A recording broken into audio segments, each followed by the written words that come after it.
Hey, good morning, YouTube. Rex was telling me my organizational skills are awful. See, he just walks away.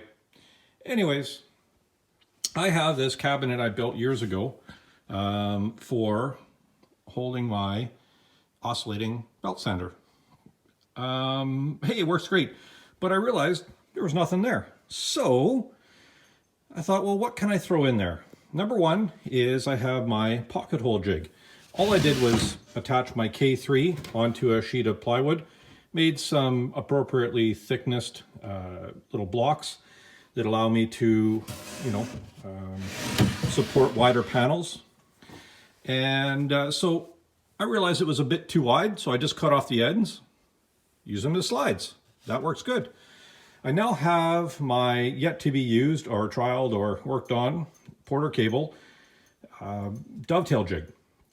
So I did the same thing to it, and I am just going to put the rails there and organize this cabinet up. I'll show you what it looks like when it's all done.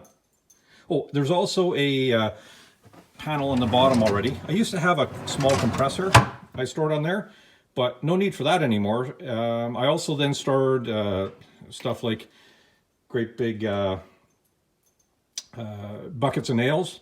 But I have a new place for that. So I think it's going to be time for other stuff. What do you think, Rex? Yeah, he thinks I should put something there. See you in a bit. Okay, now it's time to figure out how high to make the space between the last thing I put in and the current one. If I measure from the bottom up, I'm getting just a little bit more than 7 inches. And if I give myself a little extra space, say 8 inches. So I'm going to cut a spacer that big.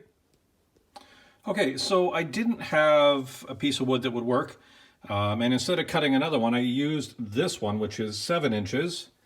I found about a 1/2 inch piece of scrap, and then this is about 1/2 inch. So all in all, it'll work out close enough, and no sense cutting up wood when you don't need to.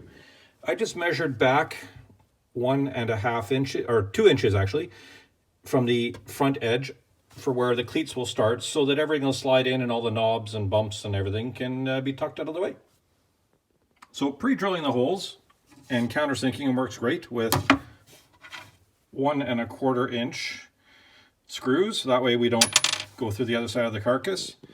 And that gets them all in line and pretty darn straight. Close enough for hand grenades and horseshoes, which is all I need.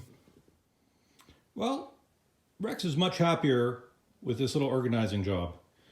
So now the pocket hole and dovetail jig is all nicely stowed away and easy to access.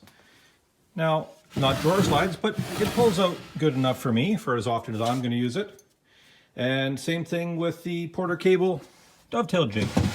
It slides out, slides back in, good place to store it, and it costs nothing. I didn't need any extra drawer slides. And best of all, a couple screws out and it's all finished. Anyways, Rex likes it. Have a great weekend, everybody, or a great week. It's Monday. Almost New Year's. Let's hope 2021 is going to be a little bit better.